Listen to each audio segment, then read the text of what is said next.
After what we saw last week against the New England Patriots, you can't count the Chicago Bears out of any of their games. So we're going to put together a game plan for what Chicago has to do to beat the Dallas Cowboys on Sunday.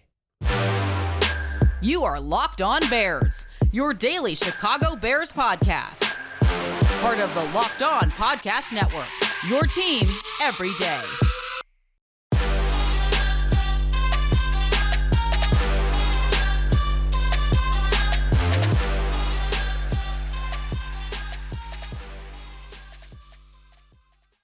This is Locked On Bears, and I'm your host, Lorin Cox.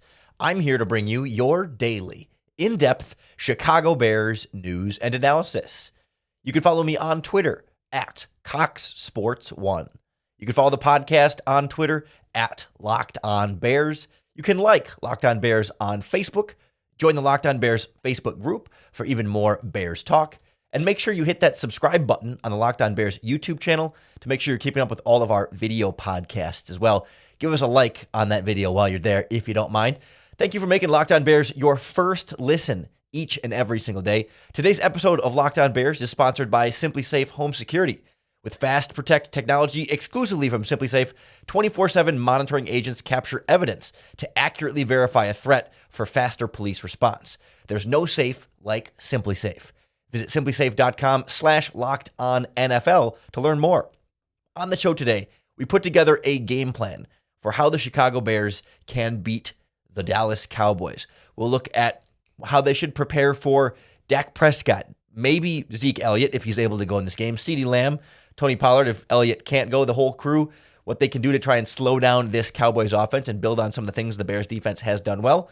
We'll look at what Justin Fields and company need to do on the other side, try and take care of Micah Parsons and keep up the scoring that we saw last week against the New England Patriots. But one of the more underrated aspects here that I think will get talked about a little bit, but maybe not in exactly the way it should, is the now absence of Robert Quinn being traded for a fourth-round pick to the Philadelphia Eagles. And I think I'm really curious to see how that trade impacts this game, but not fully for the on-field aspects, which is obviously going to be discussed a lot, and we'll get into that a little bit here.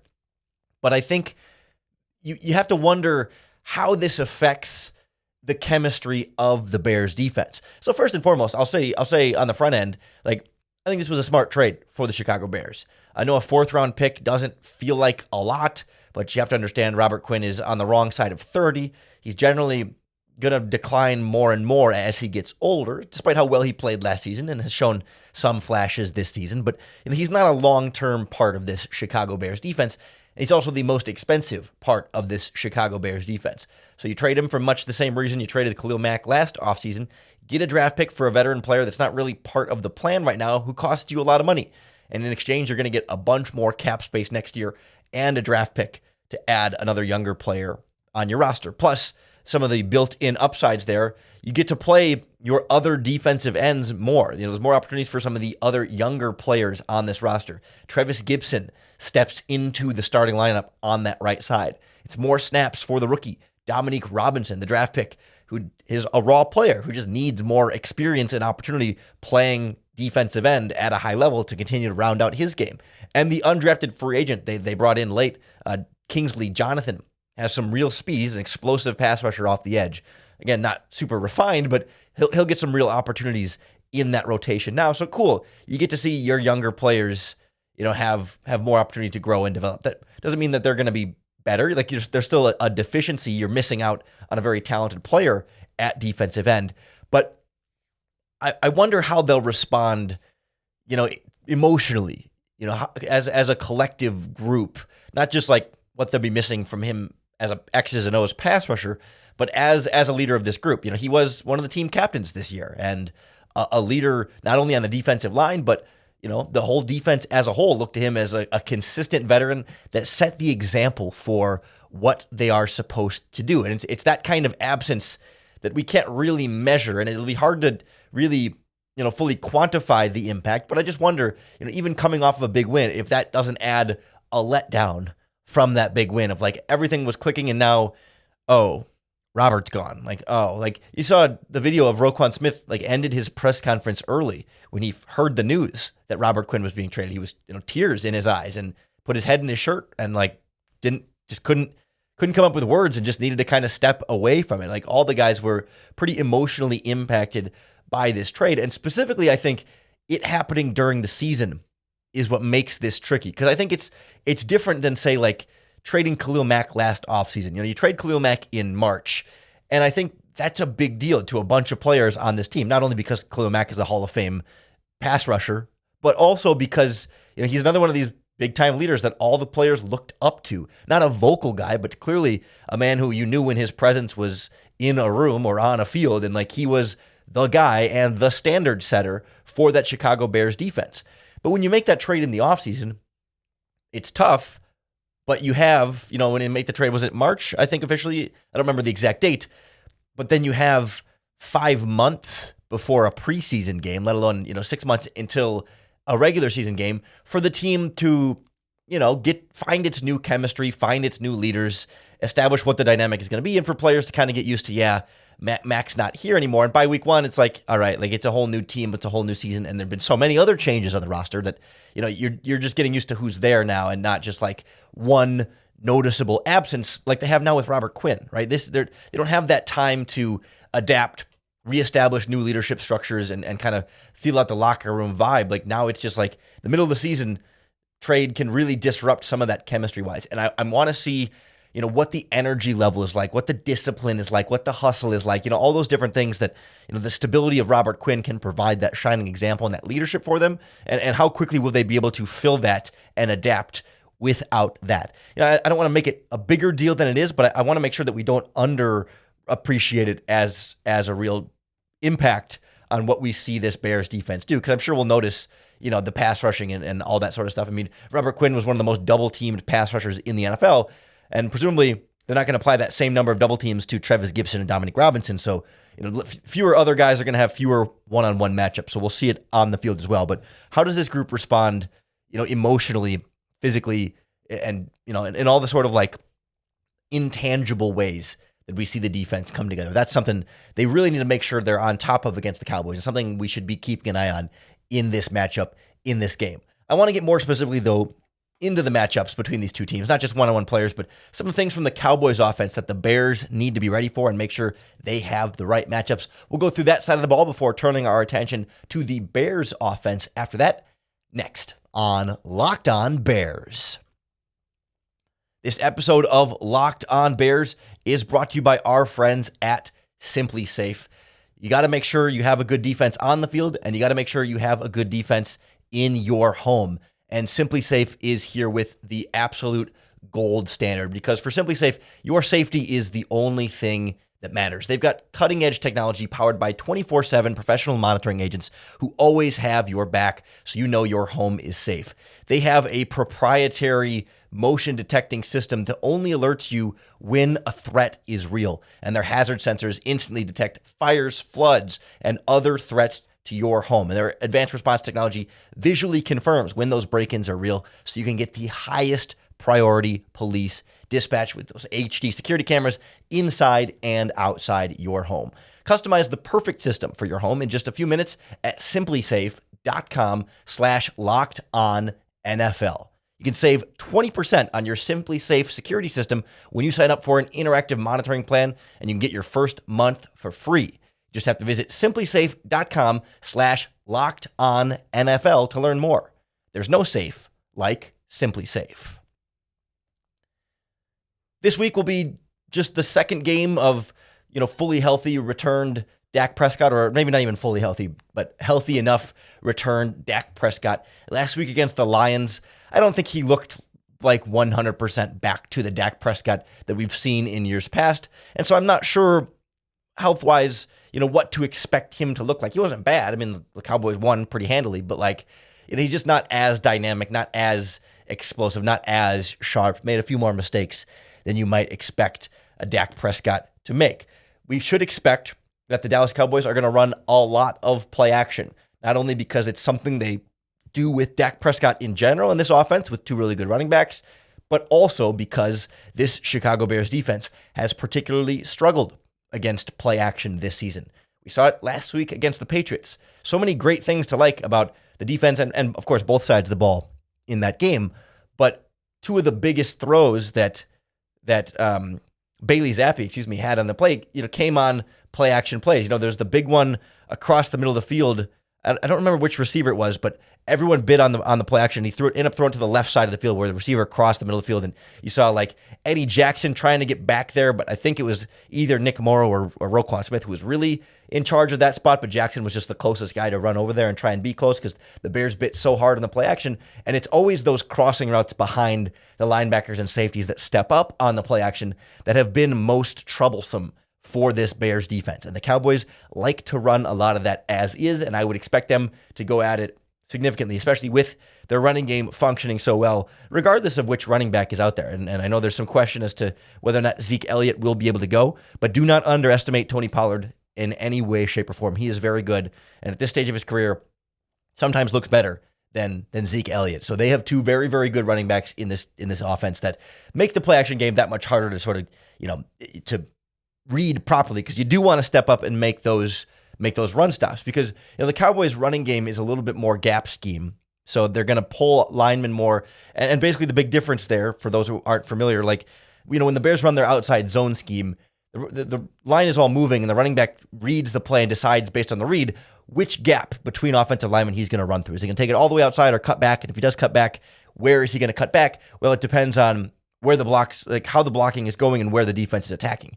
In these gap scheme runs that the Cowboys prioritize, pre-snap, it's already determined. You are running here, and all the blocks are going to split, like the Red Seas in left and a right lane for you to run through that specific gap. And you'll usually pull a lineman and run through that gap, or have a fullback to run through the gap to make it, to make it easier, right? But the trade-off with that is then, like, defensively, there's not as much guessing. It's like, okay, if the play is developing to go in one spot, you got to just go there, be more physical than them, be aggressive and come downhill, because gap scheme runs, generally speaking, not exclusively, but for the most part, really don't have cutback options built into them the way they block. If you cut back, you're sort of cutting back away from your blockers. And so, for a guy like Roquan Smith or Nick Morrow, you just got to attack, because it has to go to the gap that it's designed to, or else, unless there's exceptions, but most of the time it's just got to go there. So if you can get there first, you can beat the blockers there, you can disrupt those plays. The problem is, if everyone is blocking towards that gap, there's going to be a lot of big physical players there clogging it up and trying to move guys out of there. And the Bears linebackers are not the big physical type, right? They're the run around a block and use that speed type, which can be better against zone, but then on zone you can cut back, right? So there's kind of a give and take there, but the Bears are going to face a lot more of that gap scheme running. And if you can be aggressive on that and attack it, read it quickly and attack, you can find some ways to make some plays there. But I also think the Cowboys are going to be a little bit bigger and stronger and more physical on some of those plays that can free up extra yards there for the running backs behind that gap scheme. So that's a concern with how the Bears' run defense has largely struggled this season, with the exception really of last week against the Patriots. So maybe they've turned a corner there and can settle in a little bit more. Maybe the absence of Robert Quinn could end up playing a factor there. We'll kind of see how that ends up playing out as far as holding up on the edges on some of those plays and not letting them get outside when they're absolutely trying to. In the passing game, I'm curious to see if the Bears use Jalen Johnson in shadow coverage against CeeDee Lamb again. Last week, the Bears did it with Devontae Parker, where Johnson was following Parker often, not every play, but most often kind of around the formation. If he'd go in the slot or on the outside, Johnson would follow him there. Will they do the same thing with CeeDee Lamb? You don't want to overlook Michael Gallup, but Lamb's kind of the big young threat that is a dynamic playmaker for them and kind of their go-to option. So I want to see how they handle that. And in terms of the pass rush, right, the Cowboys have pretty good offensive line overall, and they're a fairly consistent group. If I was looking for somebody to step up, it's Justin Jones on the interior, the three-technique defensive tackle.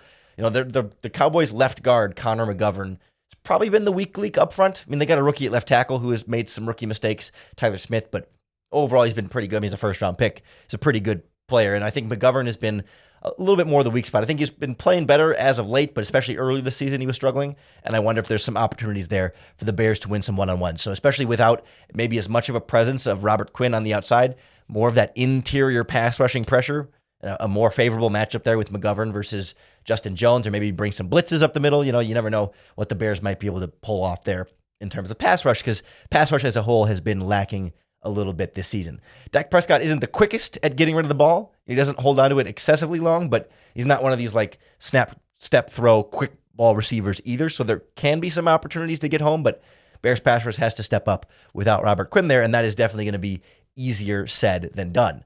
Should also help if the Bears offense can give them a lead the way they did against the New England Patriots. We'll kind of look at what Justin Fields and the quarterback running game could do in a game like this and where the Bears can find some weaknesses on Dallas's back end next on Locked On Bears. Now, a word from our sponsor, BetterHelp.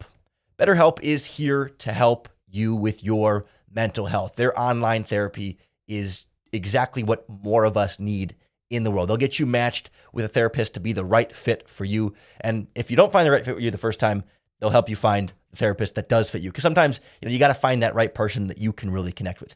I do online therapy once a week. It's a really important part of my mental health regimen. In the same way that you have to take care of your body, you go to the gym and you work out just to stay in shape. The same thing for your mind, right? It's not about being, this isn't a crisis line. It's not about being, at the absolute rock bottom of just need help, get whatever you can do. This is about, staying sharp, staying really, at your best and staying healthy and working through things that, you might not be able to work through otherwise in your life. And it's about reducing some of the stigma against mental health. So you really got to check out our friends at BetterHelp. When you want to be a better problem solver, therapy can get you there. Visit BetterHelp.com/lockedon today to get 10% off your first month. That's BetterHelp.com/lockedon to get 10% off your first month.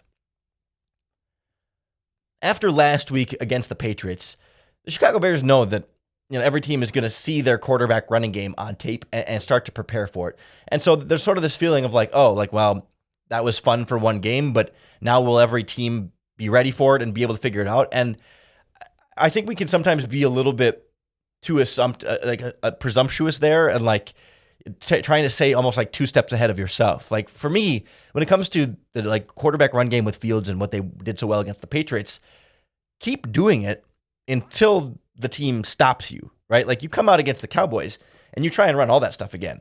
And if they stop you, okay, you adjust and you come in with other ideas too, right? You don't just say, this is our thing and we're not going to prepare any other ideas, right? But you don't just say, oh, well, we did that once, so now other teams will be able to figure it out, so we got to do something else. No, make them figure out how to stop it first, then do other things. And I think there should be an opportunity to get Justin Fields' legs involved once again in the offense against the Dallas Cowboys because they have struggled with mobile quarterbacks this season.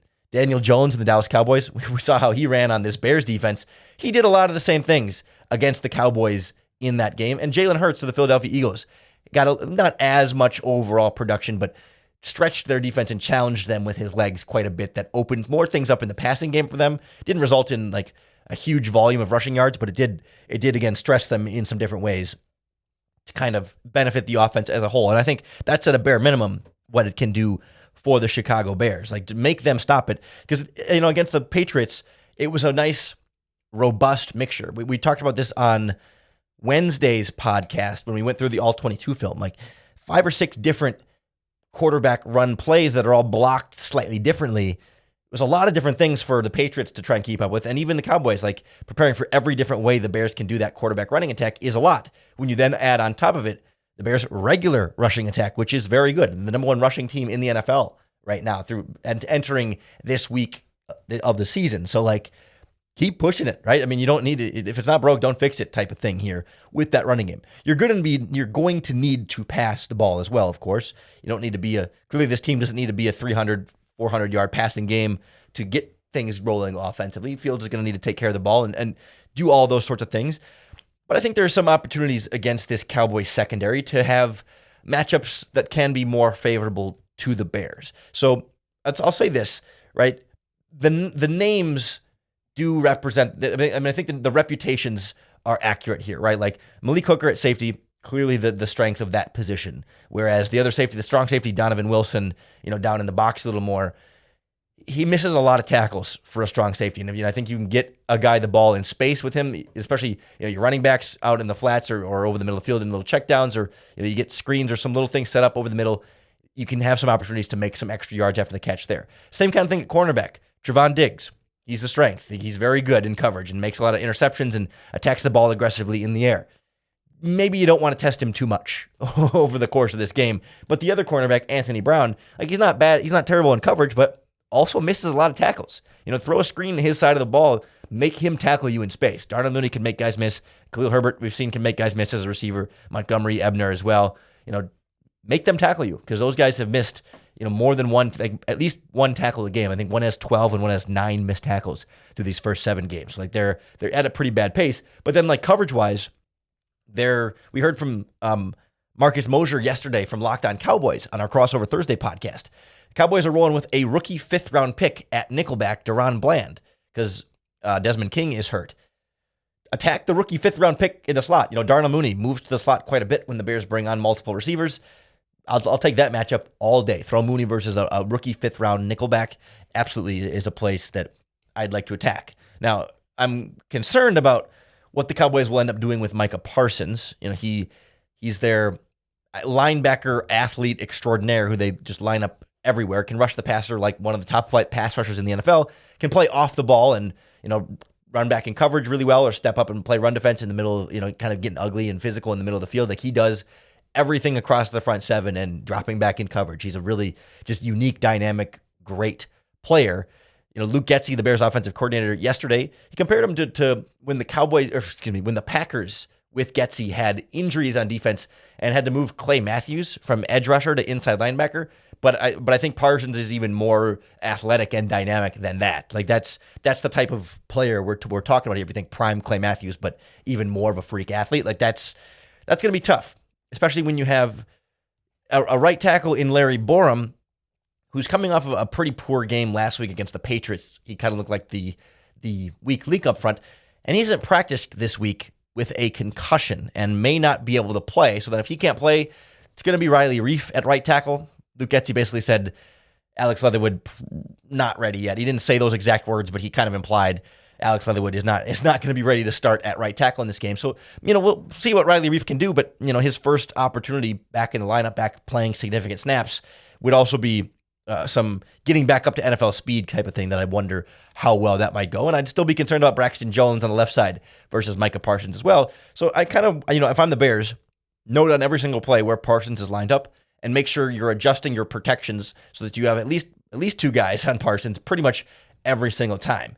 You don't want to ignore DeMarcus Lawrence on the opposite side because he's also a really good pass rusher who's getting overshadowed, but still a really good pass rusher on the other edge. So I think Fields is going to need to get rid of the ball quickly. The Bears are going to need to move the pocket more to limit some of that pass rush, work some play action in there as well, run the ball well to kind of take off some of the different ways that this Cowboys pass rush may want to pin its ears back and just really get after this quarterback. Because Parsons is the type of guy who is fast enough to track down Justin Fields. Like if Fields is scrambling, Parsons will catch up to him and will tackle him. And there aren't very many players on the field that can keep up with Justin Fields. And there certainly aren't very many guys who line up at edge rusher who can run at the same speed that Justin Fields can. But Micah Parsons can be a Fields killer. But we've seen running quarterbacks still be able to have some success if you kind of build it into your scheme, roll the pocket away from Parsons, do those type of things, slide your protection to him so Fields can run the other way if he needs to. You can neutralize him in some ways. He's going to get some pressure.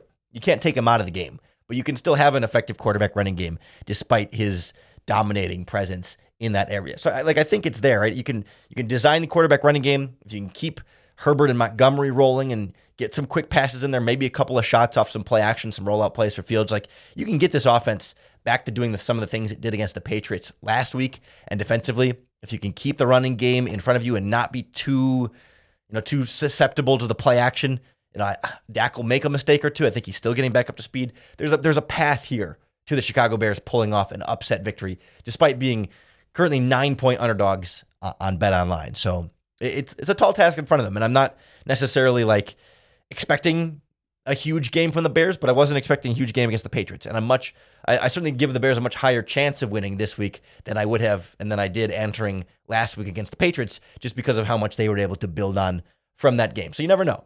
It's certainly within reach, and I think it's much closer than what a 9-point spread looks like right now in BetOnline. I did bet Bears +9 this week. We'll see how well that pans out for us. But no matter how it goes on Sunday, you can be sure we'll break it all down for you right here on the Locked On Bears podcast. So make sure you hit that subscribe button to keep up with all of our daily, in-depth Chicago Bears news and analysis. If you're watching on the Locked On Bears YouTube channel, click the little bell next to the subscribe button so you're notified every time we post a new video podcast. Thanks for making Locked On Bears your first listen today and hopefully every single day. If you're looking for your second listen, check out our Locked On Sports Today podcast for that second listen. It's the biggest stories across sports each and every day, instant reaction, big game recaps, all the biggest takes of the day, available wherever you're listening to Locked On Bears right now. So go check that out, then come on back for Locked On Bears again on Monday. And of course, you always got to come on back for your next opportunity to bear down.